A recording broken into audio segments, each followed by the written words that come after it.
آج کل what's app پر اور کہیں کہیں کسی ذاکر یا خطیب کے فقروں میں ایک میسج نشر ہوتا ہے جس سے مجھے ڈر لگتا ہے کہ کہیں کوئی گمراہی نہ پیدا کر دے۔ یہ ترجمہ روایت کا الفاظ دیکھے بغیر کیا جاتا ہے کہ اللہ ایک ایسی قوم پیدا کرے گا۔ روایت میں الگ سے کسی قوم کے پیدا کرنے کی بات نہیں ہے کہ جب حسین شہید کیے جائیں گے تو آپ ہوں گے، علی ہوں گے، ہم کون ہوگا؟ پیغمبر نے فرمایا کہ حادثہ تب گزرے گا جب ہم میں سے کوئی نہیں ہوگا۔ جناب زہرا نے پھر فوراً یہ سوال کیا کہ پھر میرے بچے حسین پا روئے گا کون، ان کی عزا کون کرے گا؟ پیغمبر نے فرمایا یا فاطمہ ان نساء امتی یبکین علی نساء اہل بیتی ورجال امتی یبکون علی نساء رجال اہل بیتی۔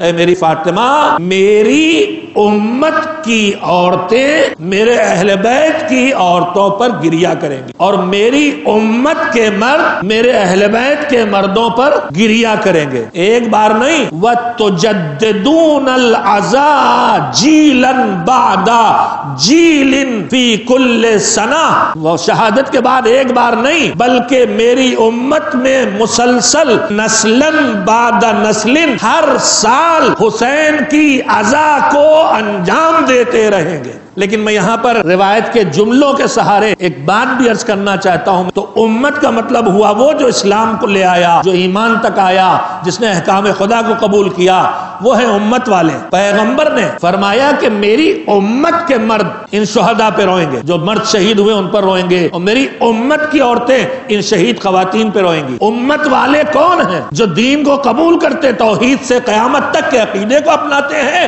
اور نماز سے لے کے امر بالمعروف نہی عن المنکر، تولا اور تبرع کے اعمال اور احکام کو اور فروع دین کو اپناتے ہیں، وہ ہیں امت والے۔ یعنی یہ وہ لوگ ہیں جو نمازی بھی ہیں، جو روزے دار بھی ہیں، جو حاجی بھی ہیں، جہاد فی سبیل اللہ کے لیے بھی تیار ہیں۔ یہ گریا کریں گے۔ اور پیدا کرے گا کیا مطلب؟ یعنی شہادت حسینی سے پہلے کوئی گریا کرنے والا ہی نہیں ہے کیا؟ رونے والے تو پہلے سے رونے رہے ہیں۔ تو مگر ایک نظریہ ہمارے نوجوانوں میں دھیرے دھیرے ایجاد ہو رہا ہے کہ ہم کو تو بس عزاداری کے لیے پیدا کیا گیا۔ بے شک عزاداری ہماری خلقت کے اہداف میں ایک حصہ ہے، لیکن عبادت الہی کا جز بنتے ہوئے اصل میں انسان عبادت الہی کے لیے پیدا ہوا ہے۔ ابھی آپ عزاداری کو الگ کیوں کیے لے رہے ہیں؟ کیا عزاداری عبادت الہی نہیں ہے؟ جب عزاداری بھی عبادت ہے تو پھر الگ سے بات کہنے کی کیا ضرورت ہے؟ جوانوں کو، نوجوانوں کو کہیں کہیں، اور چونکہ میں دیکھ رہا ہوں کہ میرے نوجوان متاثر ہو رہے ہیں اس نظریے سے، اس لیے ممبر سے اس سچائی کو آپ کے سامنے رکھ رہا ہوں۔ الگ سے کسی قوم کے پیدا کرنے کے الفاظ روایت میں نہیں ہیں۔ میری امت کے مرد، میری امت کی عورتیں، تو جو امت والے ہیں وہ پورے دین پر عمل کرتے ہوئے عزاداری کریں گے۔ بلکہ اب تو میں یہ کہوں گا کہ عزاداری کا حق بنتا ہی اس کا ہے جو امت پیغمبر میں داخل ہو، یعنی نماز بھی پڑھتا ہو، روزے بھی رکھتا ہو، پابندی دین بھی کرتا ہو، احکام خدا پہ عمل بھی کرتا ہو۔